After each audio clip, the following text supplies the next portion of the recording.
evening, everyone.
Good evening, everyone.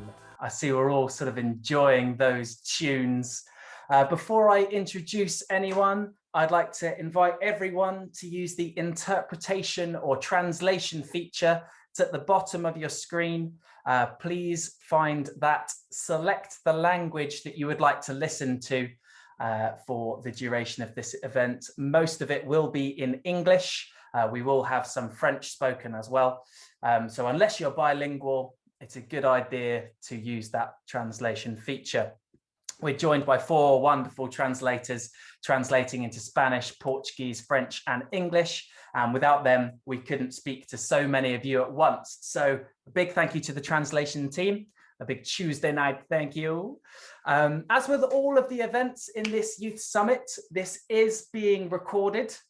So just to be really clear, I'll repeat myself, we are recording this Zoom session.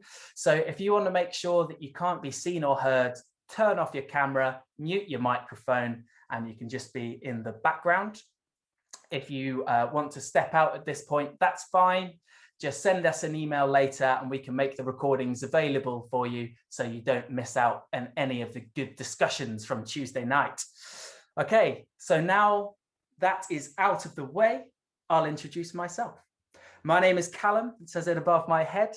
I work for our host organisation, Brest Métropole in France, though I am coming to you live from Devon in the southwest of the United Kingdom, and I'll be your presenter for this evening. It's a pleasure to meet you all. Tonight is the second of 3 roundtable discussions. They are collaborations between AYCH partner organisations, and they target specific areas that are important to young people. All of the expert speakers that you will hear tonight and that you'll get to have a look at tomorrow and also yesterday, we're all under the age of 30 years old. So this event is for young people, it's by young people, and it's for all of our collective future. Over the next 90 minutes, we will hear expert opinions and discussions, out of which will grow 10, my fingers are still here, 10 solid propositions for a brighter future. And these propositions will join 10 propositions from the Monday night discussion, 10 propositions from the Wednesday night's discussion, and will form the Agenda 2030. And this is a set of 30 propositions that we, as the Atlantic youth, think are important to follow to make a positive impact locally, nationally, even globally if we're lucky. So now you know me, we know why we're here. It's time to get on with it. Let's get on with it. So tonight, our second challenge, from creative education to impactful careers. That's what this is called. It's hosted by academic partners from AYCH, Plymouth College of Art, based in the UK, and l'École de Design Nantes-Atlantique, based in France, or EDNA for short. That's what I'll be calling them from now on, because I'll probably offend many a French speaker if I continue with my terrible accent. But these institutions, both PCA and EDNA, they like to experiment and develop their educational methods and their creativity. So they need to think and make creatively. So tonight we're bringing together professionals from creative education, from the arts, from community-led initiatives to share their stories and to inspire. So we'll cover creative ways of learning and how we can make a substantial social and environmental impact, and how these relate to the aspirations of young people today. So we're covering a lot of ground. It's going to be a quick 90 minutes. But our title today, I'll repeat it, is From Creative Education to Impactful Careers. But we're going to start with a game, ladies and gentlemen. The best sort of evening always starts with a game. So let's get the blood pumping. Everyone on this call, whether you're sharing your video or not, you have 90 seconds. And I'm going to ask you to get up out of your seats and to go and get 2 things from the room that you are in. One thing that helps you be creative, and one thing which gets in the way of your creativity. So you have 90 seconds to get 2 things. One thing that helps you be creative, one thing that doesn't help you be creative. Your 90 seconds starts now. All right, so because we've got 83 participants on this Zoom call, I can only see a few of you. I can't see everyone at once. So if you've gone and got some really great things, I might just have a quick squidge through and see if I can see what everyone's brought back to the table. So I'm going to throw a poll up onto this screen, and I want you to answer this question. The poll is, which of the 2 things do you use more? The thing that helps you be creative, or the thing that stops your creativity? Feel free to answer that question now. So pop up on the screen. Oh, I thought it might be the case. 66%. So 2 out of 3 of you use the thing that stops your creativity. And that was me. My phone stops my creativity. My notepad helps me be creative. I use this way more. So, right. Everyone that got 2 things, can you hold them up to the screen so I can see what you got? All right. I'm gonna let's Florent, can we start with you, my friend? Can you talk me through what you've got on your screen there? You like it? I do like it. It caught my attention straight away. It's always on my desk, so it helps me to be creative. It's a kind of pen which is quite nice. Cool. And then also I'm going to jump over to Ian Hutchinson now. You had 2 kind of old school items going on there, Ian. Stapler. When was the last time you saw one of them? I use it every day. Nice. So which one's which? Which helps your creativity and which stops it? Well, I was struggling to find things in the office, but yeah, pen I use helps me creatively. Well, stapler doesn't really stop me, I guess, but it doesn't really aid my creativity. A stapler is just a stapler sometimes. I'm also noticing Eva's sitting at a piano ready to give us a little recital. I won't ask you to do it, don't worry, we'll save that for the end. You can be the encore. All right, cool. Interesting to have those discussions about what you keep around you that helps you with your creativity on a day-to-day basis. So if nothing else from this evening, I think you should take that into account for tomorrow. Try and use the things that help you be more creative in day-to-day life, because what's life without creativity? Right, so thank you very much for humoring me on a game. I think it's about time that I introduced who is going to be giving us their expert opinions this evening. So the theme for tonight is the importance of creative education at different stages and in different contexts of learning. So I'm really excited to introduce our speakers. When I mention your name, speakers, give me a little wave, just so we can see who you are and where you are on the Zoom call. All right, first we have Friedel. Hello, Friedel. Hello. Friedel is a creative, holistic educator and social entrepreneur, supported by the AYCH Business Incubation Program at the Plymouth College of Arts. She founded Big Sis Community Interest Company, which is a UK-based company supporting young girls' mental health through campaigns and support programs. They base it on creative and accessible educational methods. It sounds epic. Sounds epic, Friedel. It's good to have you in the house. Good to have you here. Next, we have Marion. Where are you, Marion? Give us a wave. Hello, Marion. So some of our speakers have virtual backgrounds. Some of them, they weren't working this evening, so you'll be able to see some, but not all. Marion, she is an Edna alumni, a designer, educator, entrepreneur. Marion helps organizations take a fresh look at their innovation projects and creatively identify new solutions for action.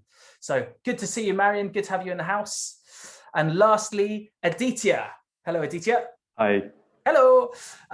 As another Edna alumni, product designer, maker, Aditya uses design as a tool for research, for sustainability, and for pedagogy, that is teaching and learning to you and me. Aditya is currently working on a hands-on curriculum for school-aged young people to learn by doing. So thanks for coming along, Aditya. Good to see you. So that was Friedel, Marion, and Aditya. They'll be talking on theme 1.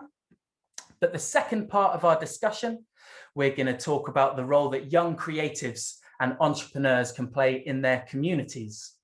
So we will address how the social and environmental challenges change within their areas of expertise. And I'd like to briefly introduce those young professionals joining tonight's panel discussion. So again, give us a little wave. So Louise, where are you, Louise? There's Louise. Hello, Louise. Potentially the prize for the best name in the house tonight, Louise Honey. Cool name. Louise is a freelance consultant for conscious design work and business development. Louise works primarily within the clothing and the lifestyle industries, providing support and guidance for independent businesses and innovators on how they can develop their vision, not in terms of glasses, but in terms of their outlook and about their online presence and impact. So thanks for being here, Louise. Great to have you. Next up, we have Sarah. Where's Sarah? Hello. Hello, Sarah. The prize for the best, most jazzy top in the house. I thought it would be me, but no.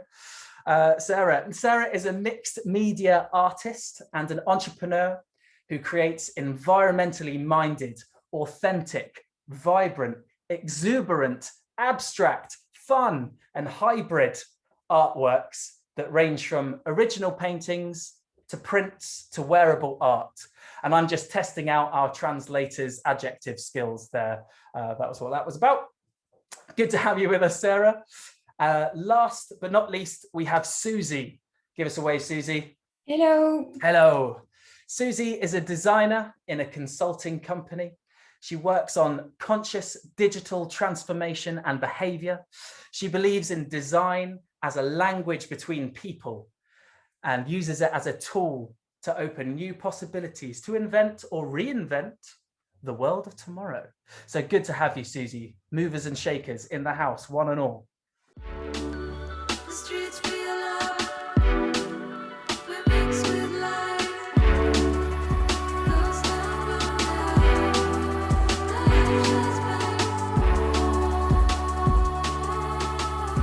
big warm welcome to everyone. So let's get going. Let's get into the nitty-gritty. You've had enough from me. It's time to hear from some specialists. So we're going to start off with another polling opportunity. I'm going to pop a statement on the screen and you're going to tell me whether you agree, strongly disagree, neither agree nor disagree. So answer that question and we'll get into the discussions. I'll leave it up for 60 seconds and we will break into the results in a moment.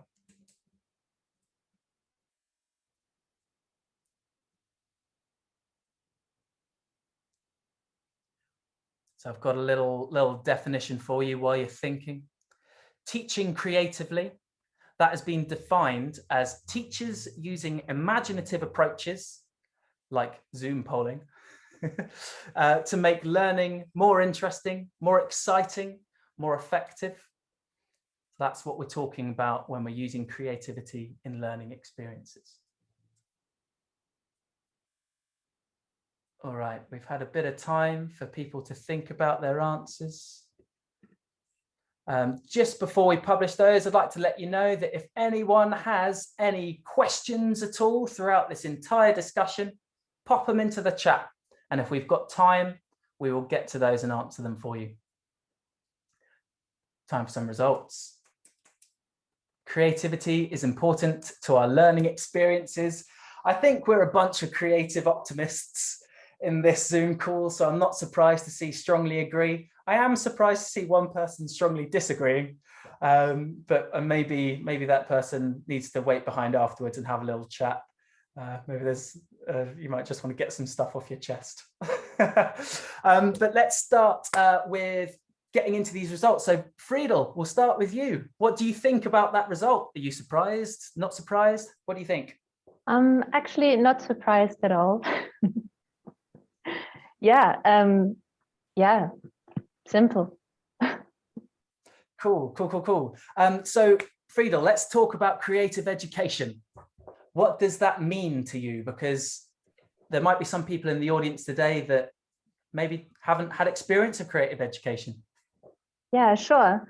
So for us, it either means tackling someone's creativity. A lot of people believe they are not creative. And learning something through that, yeah? So either to learn about your creativity or, as we use it in Big Sis, to access other knowledge or to connect to other knowledge. So it's, yeah, either connecting to this creativity that everyone has, but also, you know, using creative means to actually reach people and find out what they can connect with. I love the sound of that. And it's sort of bursting that myth that either you are creative or you aren't. It's kind of getting rid of that. We're all capable of it. Getting rid of that. You're either mathsy or you're sort of artsy. You know, everyone can use creative methods. So, what do you think is the most important aspect of creative education for you? What's the value for you? Oh gosh, there are so many things. I think what I really love about it is that it relaxes people. It brings people together. It brings people together who have maybe different languages, who have different backgrounds, who otherwise wouldn't be able to connect. For us, it's also really important as we work outside the classroom, but in schools, that it really meets different learning needs. So if we work creatively, and yeah, we do that through storytelling, we do that through crafts, we do that through theater games, and other movement-based practices, it really allows people to engage in different ways and bring this knowledge across that we're bringing across. So we're using a mix of these different things and see actually what works with the group. Amazing. So yeah, there are lots of whys for the creative education, for sure. For sure. And as part of Big Sis, you're having some really big conversations with people who will hopefully take quite a lot from those conversations. Why is it important to use creative methods to have those conversations? Yeah, so for us, we work with girls, especially around the topics of puberty education. So we're talking about puberty changes, we're talking about asking questions around these themes, which in the end help to strengthen mental health.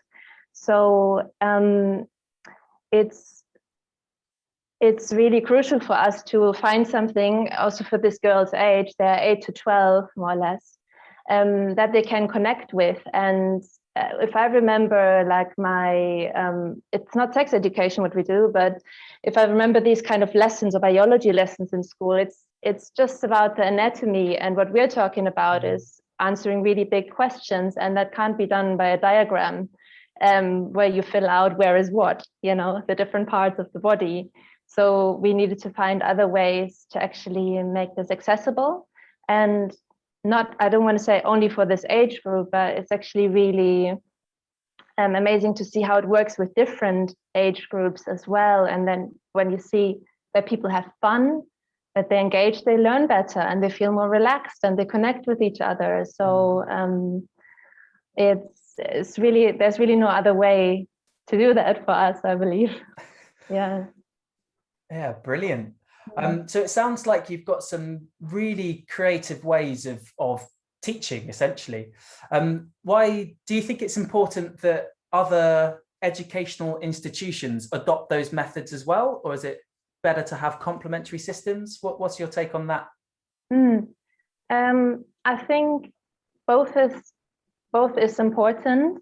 I mean, kind of looking at where we are at in the school system with the limited time and huge numbers of people and limited education as well for teachers, it would be maybe too much to only do creative education. But we saw, like with that stuff that we teach and we share, that there are really simple ways to transform a classroom as well. I can't see why it couldn't be part of a classroom as well.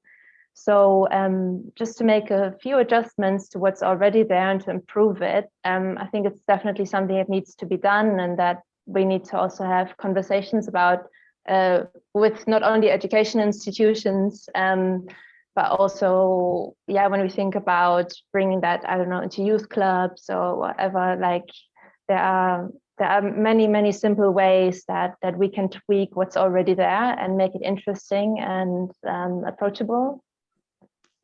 Amazing. Yeah. One thing I will say of what Friedel does in a day job, there's now a link in the chat to the Big Sis website, so feel free to check that out after this Zoom call and dig into that a bit deeper. I think it's a good time to bring Aditya in on this one. So are we talking about similar modes of delivery, similar styles of education between what Frieda was just saying and your project? Well, yeah, there's definitely an attempt to go away from the traditional top to bottom kind of educational approach. There's a lot of emphasis on collaboration and understanding how one learns. You know, everyone learns in different ways, and being able to identify that is a very important aspect of trying to do some kind of creative education through a makerspace. Well, yeah, you just dropped the term makerspace in at the end of that one. I wonder if anyone's familiar with that one. So Aditya, could you just define what a makerspace is and maybe tell us a bit about the one that you're involved with? Yes, so makerspaces are generally these spaces that are equipped with tools to make things, either physical or digital.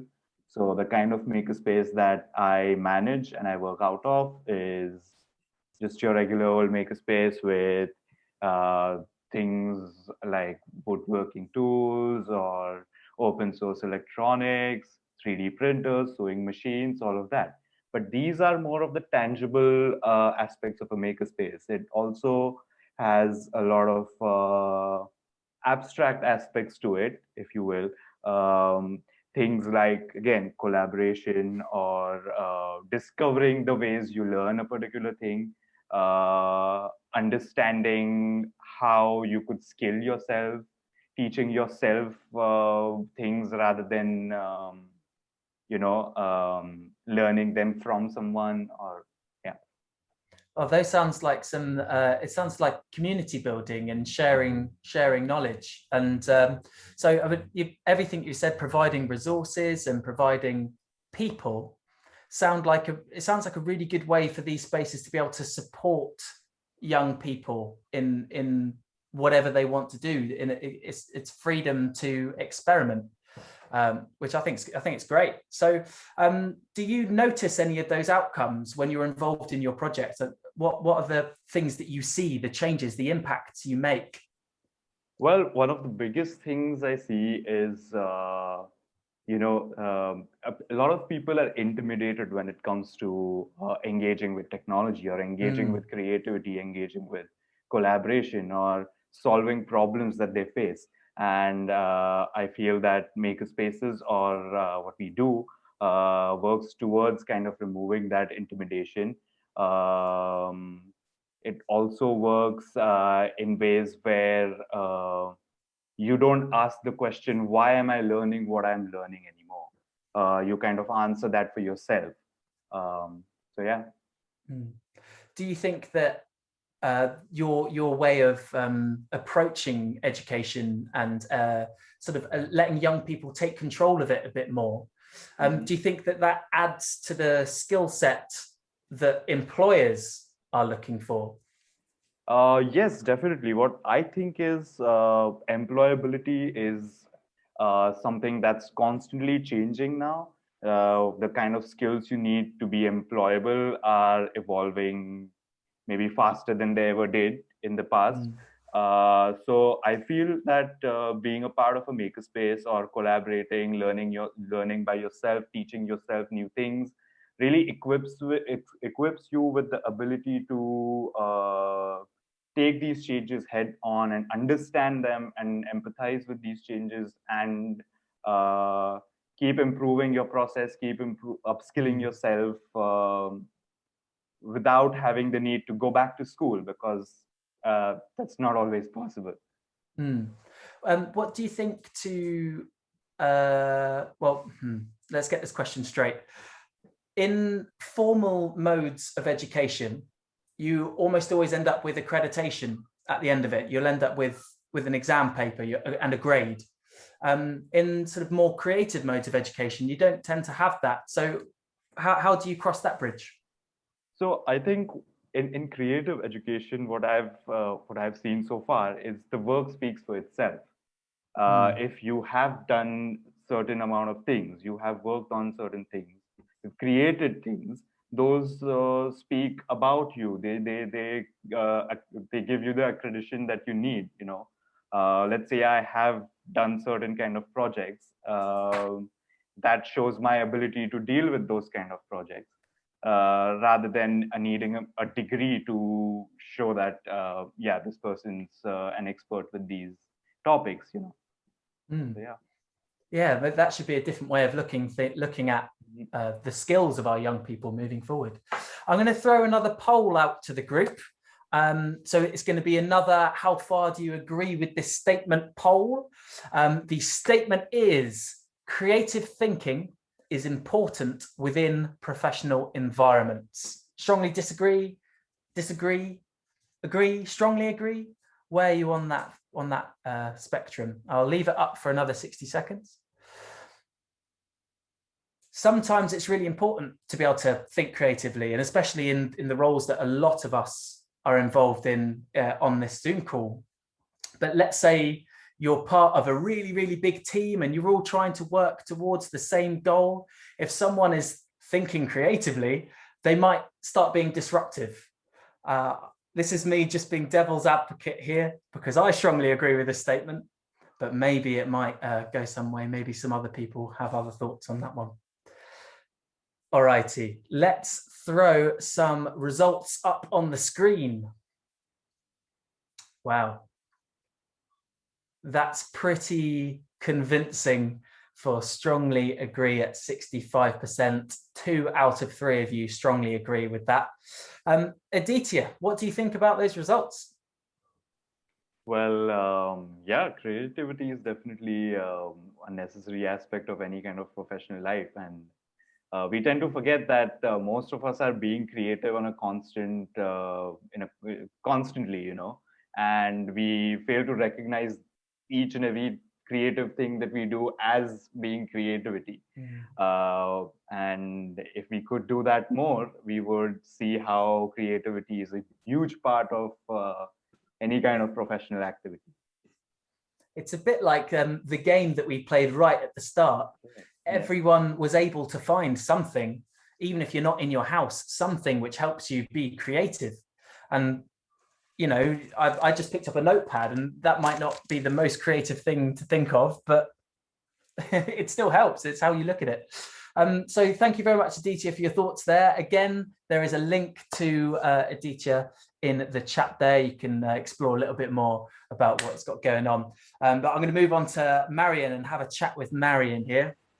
So as a design practitioner, hello, as a designer yourself, a professional coach, you support different organizations with their projects. So can you tell us a little bit more about working with different clients? Yes, absolutely. Thank you. Thank you for your question. I work in a design school in Nantes, and I've been a freelancer for the last 8 years. I have clients such as organizations, companies, businesses. But when we talk about innovation, we're talking really about change. All of us, we know that we are scared, right? When we talk about change, it's normal to be scared. This is why I specialize in professional coaching, so that people or organizations are not as scared, so that they can unlock all these fears that really get in the way of their creativity or of their innovation. We are all creative, by the way. I'm completely convinced of that. Oh, brilliant. That sounds like the sort of thing that pretty much every business can benefit from. Just someone putting a hand on their shoulder and saying, it's okay to change with the times. Just because we've done it one way for years doesn't necessarily mean that in 10 years' time, that's still going to be a good way to go about things. So, Marion, can you tell us a bit more about how businesses and how professionals can benefit from this creative coaching? Yes. I believe that, let's say, when we are students and the teacher is there teaching us, what I do with my professional coaching is, first of all, try to make them say that they want to improve. Most of us want to change things, want to modify, but we need some help. If we talk about creativity, we know that some mistakes happen. I don't know if you know about that, but the post-it, those yellow notes that we stick on our screens, that was a mistake. That happened by mistake. So what I try to do is try to tell them that they shouldn't be afraid about making mistakes. And I reinforce the techniques to gain trust. And I am there for them during all the creative processes that they need to go through to boost their creativity. Because creativity also is a group thing. This is one of the messages that I also tell them, that they have to do it as a group. Absolutely. So important to not be afraid of getting things wrong when you're creating. In my experience as a songwriter and as a musician, quite often the hardest thing to do is to write something on the page, to beat the blank page, just because you're worried that the first thing you put down might be terrible. No, the first thing you put down might be terrible, but the second thing, third thing, fourth thing might be gold. Might be, who knows? So I know that, Marion, you've been working with young people, particularly to help them with that entrepreneurial spirit. So why is entrepreneurship so important for young people? I believe that young people are, most of them, creative. And I'm thinking that I also say that because I've worked with children as well. And I realize that they already are creative. And young people, sometimes they want to do things, but they don't know how to channel their creativity. I would say that they should dare to do things. And this is what I like about young people. Normally they are quite brave and they are not scared of trying things. Recently, I've been working with a region, and this was like a program for young people to think about how would they like the schools and education institutions to be in the future. And in that project, I've realized that great ideas have arisen, and I realized that young people have amazing ideas, but they just need someone to dare to listen to them. Most of them have a completely different vision of life, society. They approach things completely different as how we are used to it. This new vision, I think that is something that we should use, and that would be very helpful for the new world, for the future as well. I completely agree with that. And one thing I will push a little bit further there, Marion, is we as a society, we like people to qualify. You get in the UK, you get your GCSEs, your A-levels, and then you might sit an entrance exam to a university where you get a degree. And the higher you get up in that qualification, the more people will listen to you. Or the more people, I don't know, maybe will is a strong word, the more people may listen to you. So I really liked what you said when you said we need people to dare to listen to young people that haven't followed that method, that have no interest in following that method, that have great ideas too, that just sit outside that boundary. I wondered if you had any thoughts about that, about formal education versus creative education for young people. It is clear that all these qualifications are still used, right? It comes from a reputable institution and whatever, and it has its value. But some skills, some capabilities can't be assessed by these kind of certifications. They simply can't be tested, they can't be assessed by that. So this is why I believe that the creative approach is so important, because creative approach is more focused on collaboration skills, exploration skills, a certain set of values that are not included in the certifications or qualifications that we use. So there should be a way of getting these skills I'm talking about in these certifications, or to have it in another different way. Yeah, really cool idea. Just change the mode of assessment, change the accreditation. I love it. Does anyone from the Zoom audience have any questions for any of our speakers up to this point? For Friedel, Aditya, for Marion? If you have any questions at all, just type it into the chat. I'll give you 60 seconds or so to have a think about any questions for any of those people here. I wonder, Friedel, can you build a little bit on what we were just discussing? Have you seen that that benefit of accreditation for young people in your work at all? I think I'm working more with a younger age group, so it's not really in the realm of employability yet, but certainly, teachers or parents have reported that, generally from when the girls came back from the sessions, that they were more engaged, more curious, asking more questions. So that's a really big thing. but also, what was I going to say?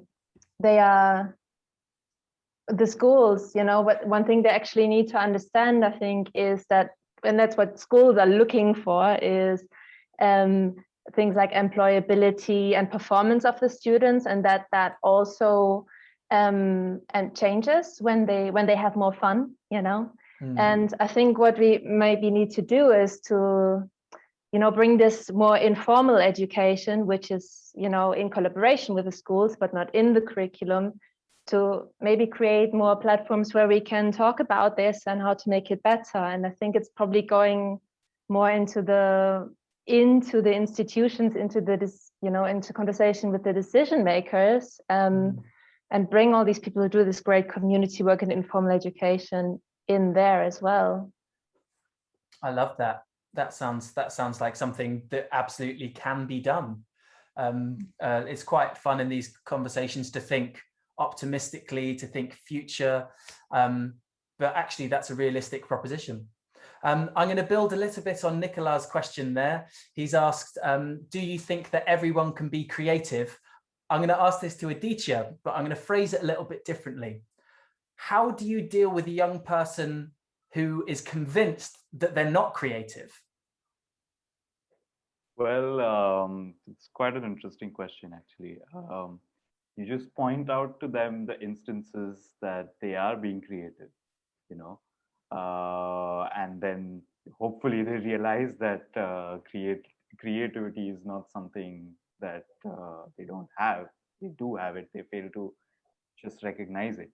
I mean, let's say you walk to school every day and you take a certain route and you get bored over time. You just choose to take another route. That itself is a creative decision, right? Because you've gotten bored, you've had enough stimulus on that route, so you seek more. And yeah, so simple instances like that can point out to creativity that anyone and everyone has within them. I absolutely love that. The way that you walk to anywhere is a creative decision. Yeah, brilliant. That's going to change my life. I'm going to ask for a bit of clarification from Jacob. So I'm not going to ask your question straight away, Jacob Coburn, just because I'm not quite sure what you mean in terms of preparation time. So if you could clarify that, maybe we can come back to your question a little bit later. But I will ask Alexandra's question. What is the biggest barrier to creativity in learning experiences? And I'm going to go to Marion for this question. What is that biggest barrier? I think that the biggest barrier is self-complacence, being complacent, right? And I'm thinking about individual complacency, but also the group complacency. So the fact that people don't think that things can be done differently. What I see today with the students is that they are starting to be complacent. Some of the people I work with, the younger children don't show, I don't see this thing in the younger children, but when they are a bit older, you realize that they are starting to be. So this is why this context is what I would say is the biggest barrier. I wonder if that is a trend that you will continue to see getting worse and worse over the next decade or so. I wonder if also there's a bit of a parallel to access to technology for young people and that complacency. I think that's quite an easy parallel to draw, that the more time spent on Instagram, the less time spent being creative. Or maybe people are being very creative in Instagram. I'm going to jump onto the next activity. So thank you very much to all the speakers from theme 1, but we're going to move on. So into the chat feature of this Zoom, a link will appear. That link will be to a platform called Miro. If you've used Miro before, great. If not, don't panic. Miro is just a collaborative platform where we can all think and work at the same time. So follow that link and it will explain how to use the platform. And then hopefully you will get to the final drawing board where there will be a question. That question is, how can we creatively address societal and environmental challenges? So when you're in that Miro, feel free to grab a little post-it note and put your ideas down. If the Miro isn't working for you, feel free also just to type your answer into the chat and one of our producers will copy that into the Miro for you. So if it's not working, just use the chat on Zoom. I'm going to leave 5 minutes for this. So you have a bit of time just to let the ideas percolate. You also have a bit of time to go and grab a glass of water, stretch your legs, whatever you need to do. But in 5 minutes time at 6:58 GMT, we will come back to the remaining discussion. So yes, got 5 minute break there. I will also say to Jacob, thank you very much for clearing up your question. If we've got time at the end of the session, I'll jump back and we'll cross that bridge when we get to it. Thank you very much, folks. Take 5 minutes, pop your ideas in there, and yeah, see you in 5.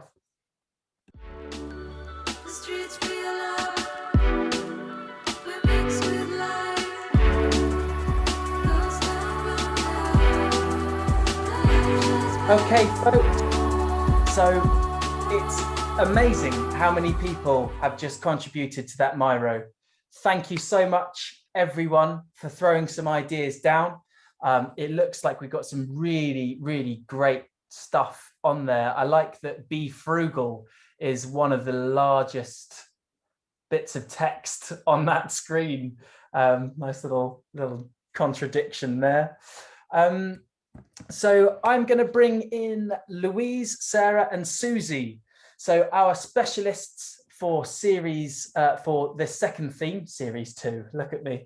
Looks like we've already got funding for a second series, folks. So I'm going to bring in our specialists. So Louise, Sarah, Susie, you're all creatives. You're all working creative industries in some way. I think it'd be really great to get your take on some of the ideas that are put onto that Miro. So actually, if we could have the Miro shared back into the Zoom, I think we'll start with Sarah. Can you pick out one of those ideas and just the one that catches your eye and just give us your opinions? Yeah, sure. Hello, everyone, by the way. So the one that stood out, can I say two? There's two that stood out for me. Is funding for more creative projects and think crazy before thinking about feasibility. Oh, yeah. Those two, I think the crazy one is that crazy aspect. There's a lot to fear of it. It's like people think, oh, I'll just go down that way. It's you know, the straight and narrow way. Rather, if you be creative with it, if you have a bit of fun with it, sometimes it brings out the better result, or it brings out a different feedback, or it becomes something completely different than you thought it would ever be.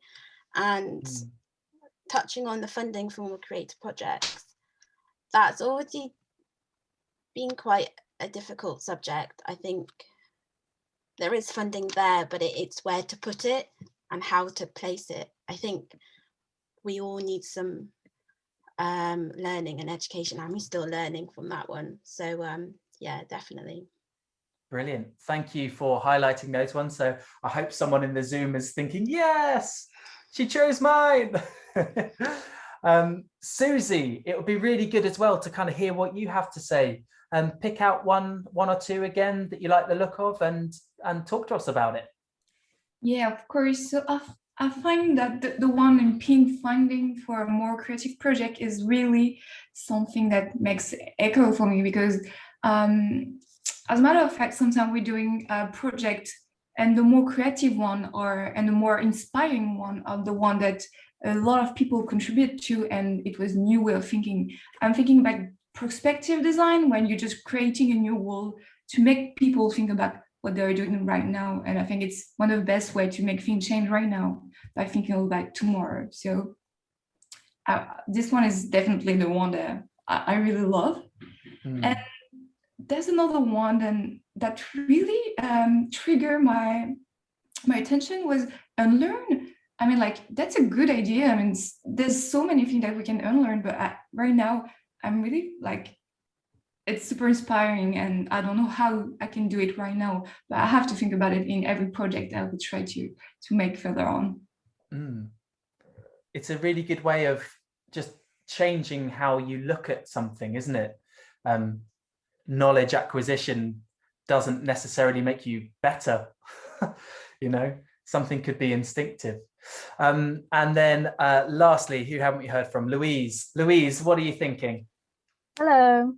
I really like the redefine what it means to be an expert, because I think so often we put certain people in areas of power who maybe shouldn't be there, or actually people from outside perspectives prove to be more knowledgeable in certain things. So I think it's really important not to wait until someone else considers you to be an expert, or until maybe you feel like you finished education or you've got a successful career, that you then consider yourself to be an expert and only valuable with a voice at that point. I think you can have a voice at any time, and as long as you're showing your passion and you're always learning, which everybody is, I don't believe you can ever say that you're an expert and then that's life done. We've always got a chance to progress, so just don't wait until someone tells you you're allowed to speak now because you've got a certain level of knowledge. We can all communicate and teach each other something new every day. That's really important. Absolutely. And that's overcoming, I think, what's called imposter syndrome, where you feel like you're not qualified. You are an imposter in the role that you're in, because you're constantly looking at the next step.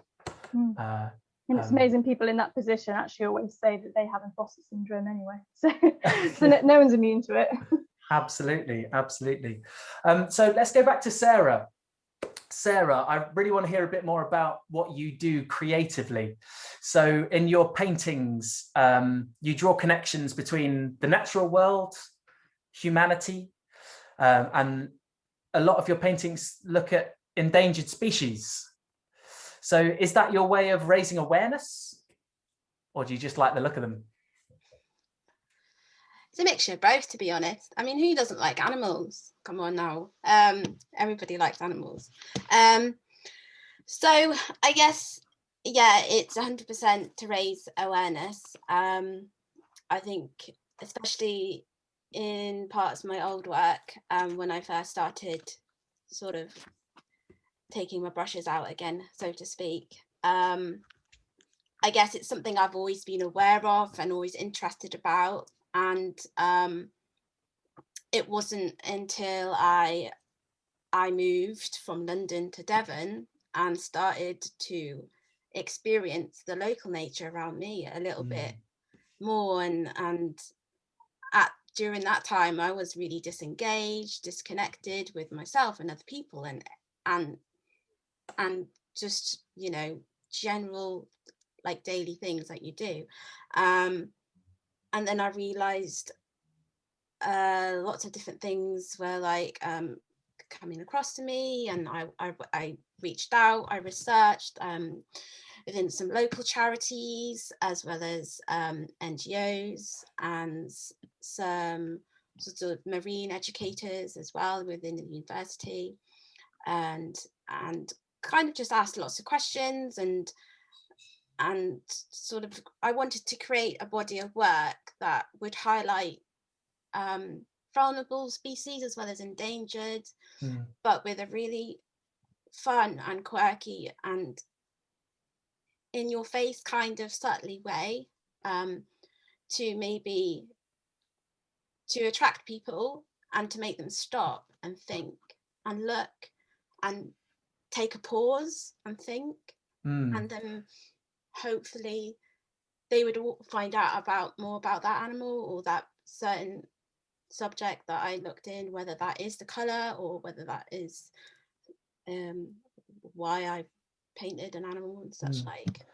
It's a springboard. It Yes. starts a conversation. It starts a journey of finding things out. And in the chat, there is a link to your artist webpage. So if anyone jumps on that, it's immediately eye-catching. You do stop and you do take a moment just to think about some of the stuff. I really like the turtle. It's about halfway down on the right-hand side. The turtle caught my eye. Yeah. So Louise, you've been in the creative clothing industry, and Sarah makes wearable art. So there's a bit of a crossover there. So Louise, have you seen a change in the creative clothing industry since these environmental and social awarenesses have been increased, I suppose, over the last 10 years or so? Yeah, definitely. It's something that has been in discussion, I think, since around the 60s and 70s. But only, I think, in the last 5 years, since it's hit Instagram and socials, has it become cool and trendy. I think, unfortunately now, and not to put too much of a negative spin on it, but I think there is a risk that it is being considered too much of a it word, and the actual deeper meaning is being lost to the trend and to the cool factor.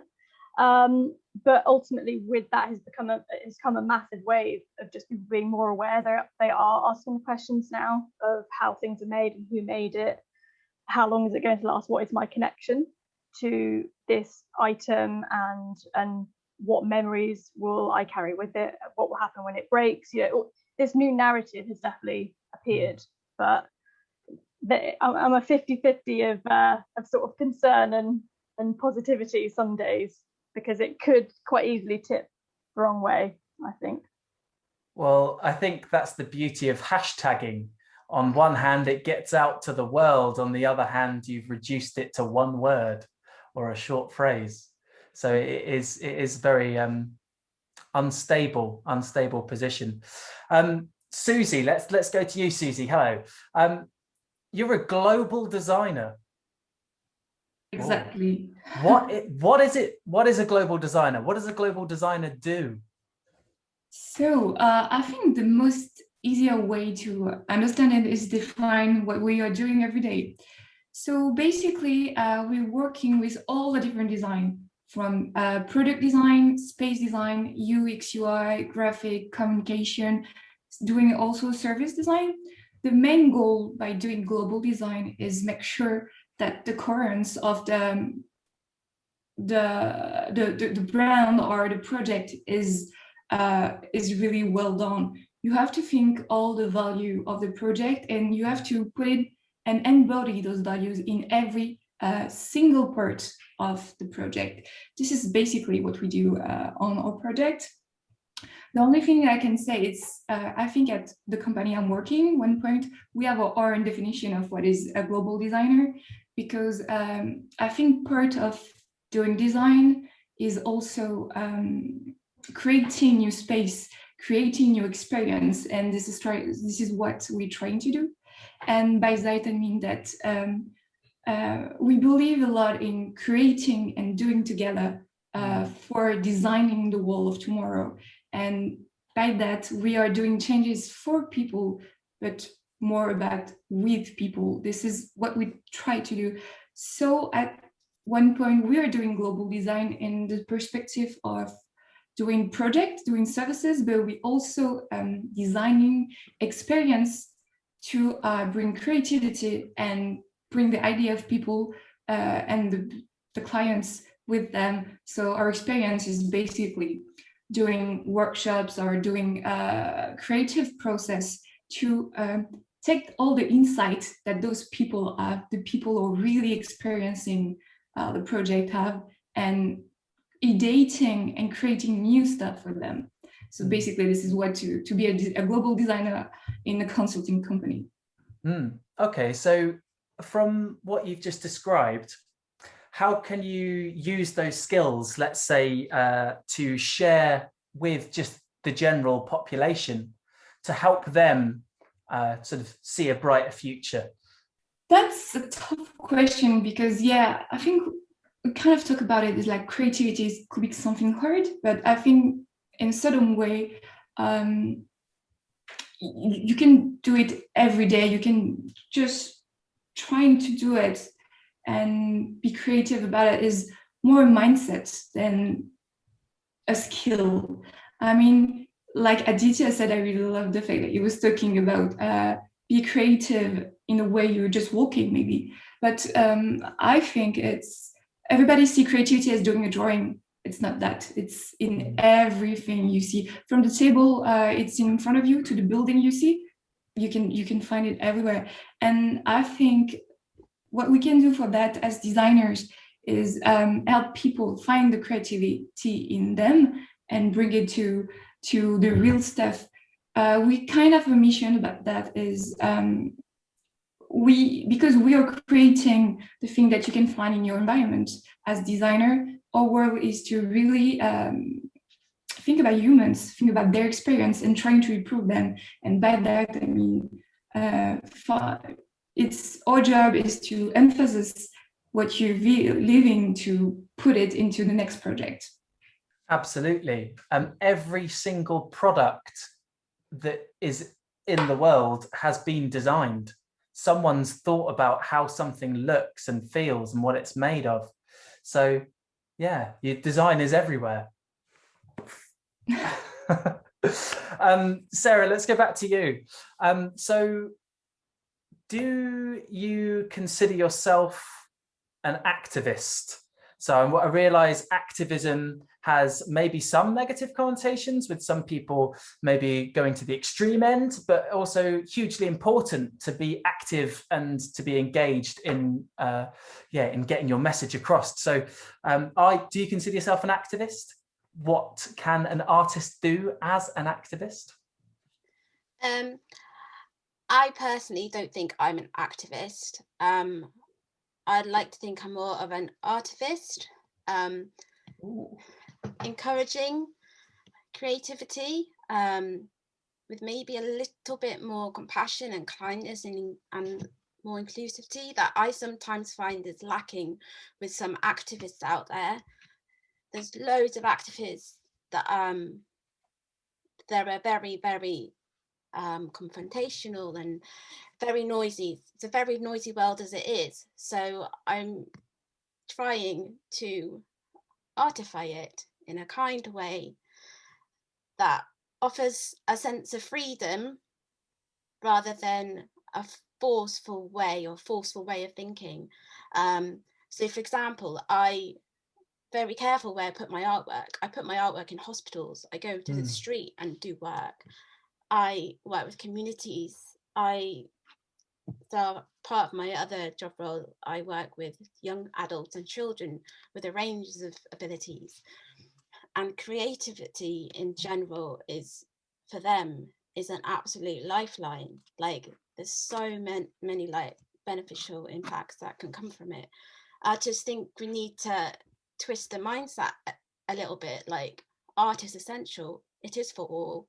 And everyone deserves a space to express their own creativity, and they deserve to learn and educate and develop it. I just think everybody needs to incorporate some aspect of this, whether it's in their own life or working. I think it's the little things. I think once we try and sort of discover more of the little things, then we can go more on a global level rather than going straight directly to the faces. I just think, yeah. I'm picking up on something you said right at the start, which was activists tend to I don't want to generalize too much, but some activists and some activism can be exclusive. It's not an inclusive practice. It by nature sets up an us and them dynamic. So what you're talking about there is being way more inclusive, but kind of quietly taking someone under your wing and saying, come on, let's come and be creative together and sort of explore some big topics through sort of softness I really like the sound of that. Louise, kind of in a similar way, when you're looking at dealing with businesses, with different clients that you relate to, how, as a consultant, how do you look at promoting sustainable practice between each client? Because each client has a different output and a different way of seeing things and a different way of doing things. So how do you relate to each one of those? Well, I always try and bring the thought back to the fact that, to me, there's two definitions of sustainability, and the buzzword has come so close now to just being focused on environmental practice. But actually the term sustainability is also about longevity. So to me, it's a blend of the two, because if you're beginning a business and you're investing a lot of time and money, you want that to be sustainable for future practice. But you can't now ignore social and environmental impact, because the world is too awake now, and there's so much power in people online having their voice and in the street, and messages travel so fast now that any business that doesn't set themselves up with consciousness and attention to the future of the planet and one another is going to be susceptible to questioning and potentially failure. There's no set rule for anything, but you can't get away with things so much anymore. So I really try and guide them in understanding the importance of the two meanings of sustainability. And because of my own interests and my own practice, I actually draw in certain clients because of this. So naturally, I'm also sharing my opinions, and people stay with me, and I work with them again for these reasons. And ultimately, because of my own ethics, if I don't feel like it's a positive mesh between my opinion and someone's idea, then I would guide them elsewhere, or ultimately I would try and convince them otherwise, because to me it's the future. If you're not going to design sustainably or consider these things, then you're sort of old news immediately in today's world. So that's what I try and do. We spoke about that a bit yesterday, in yesterday's chat, when we were talking about entrepreneurship and business, and prioritizing ethical concerns over potential monetary gain. And like you just described, you can balance both of those, and still run a successful business whilst preserving your ethical concerns. And as you said, you get repeat business because of it. Actually serves to help your business model. So you touched on a little bit there, Louise. My last question for you is going to be, what is your main hope? And I'm looking for just one hope. What is your main hope for the future of creative careers? I would really like the world, the whole world, to stop considering the arts and creativity as some sort of side hobby that needs to be supported by more secure work. I think especially over the last couple of years, when everything has been thrown up in the air, I'm not sure that we can call anything secure or a sort of a go-to job that you're going to be set in for life. And it really frustrates me when up and coming creatives or hopeful creatives see that to support themselves, that they're going to have to always keep their art and dreams to the side, rather than raising people and encouraging others that actually that doesn't have to be the narrative that we move forwards with. But it's all to do with how we've been programmed within society and beliefs that have been shared, that so often, and I've definitely had it a lot, and I'm still working with it, is actually no, I can make my living doing what I love and helping others do the same. So just greater consideration of, and it's like Susie said, creativity is absolutely everything. So why is it that we put it to one side?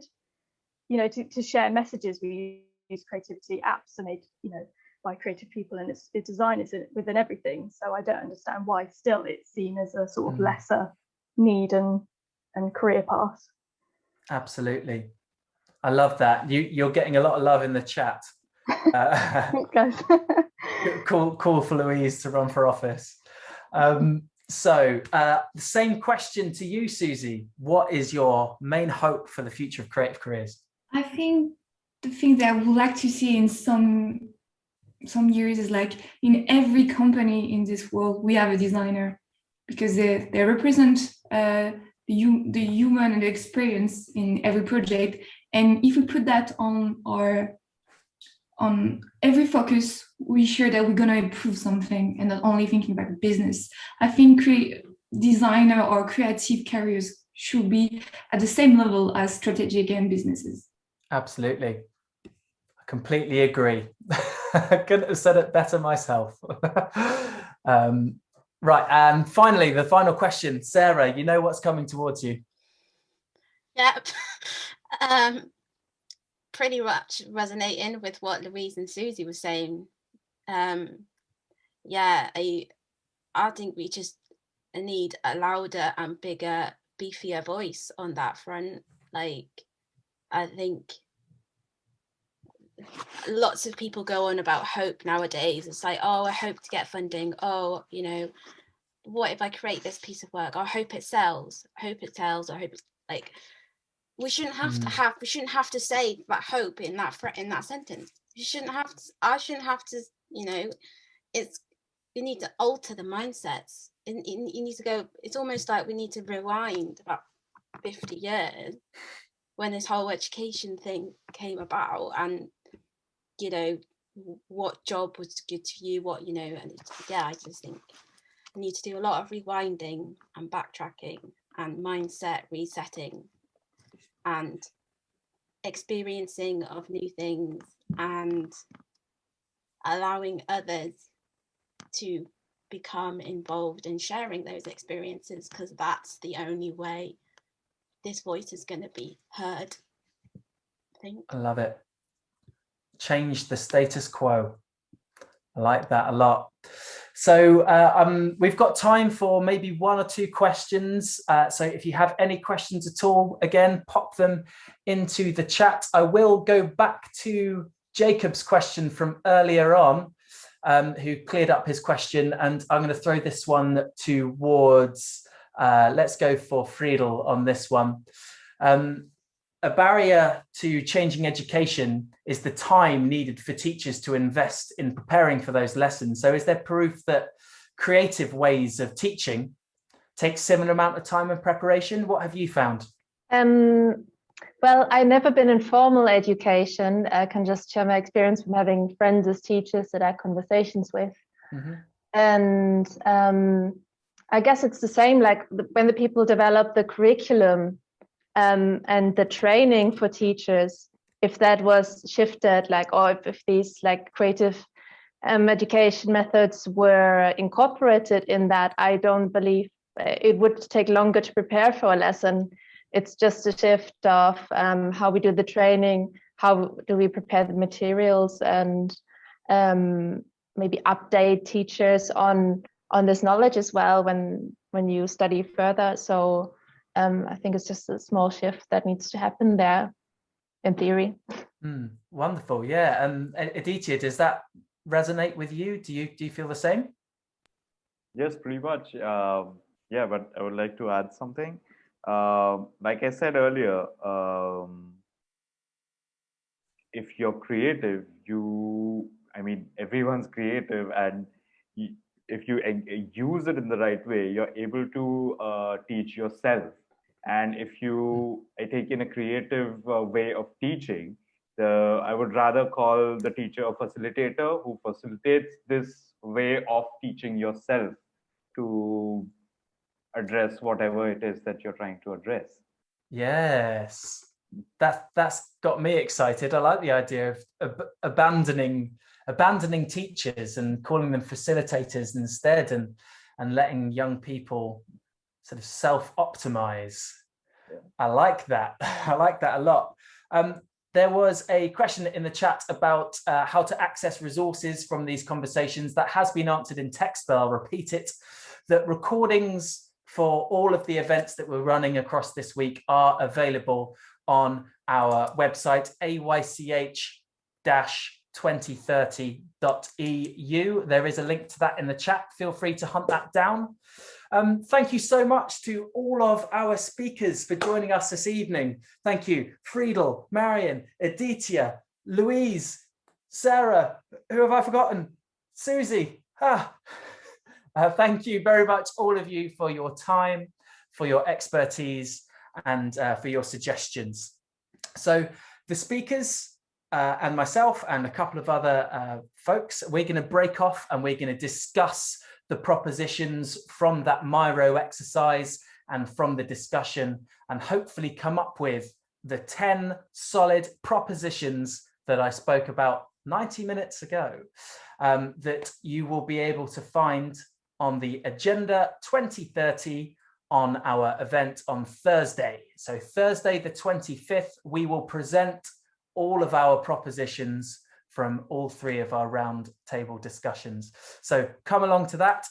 The registration to all of those events is on the Eventbrite page that you will have used to access this Zoom recording. So jump back on that one and make sure that you're registered for tomorrow night and for Thursday night.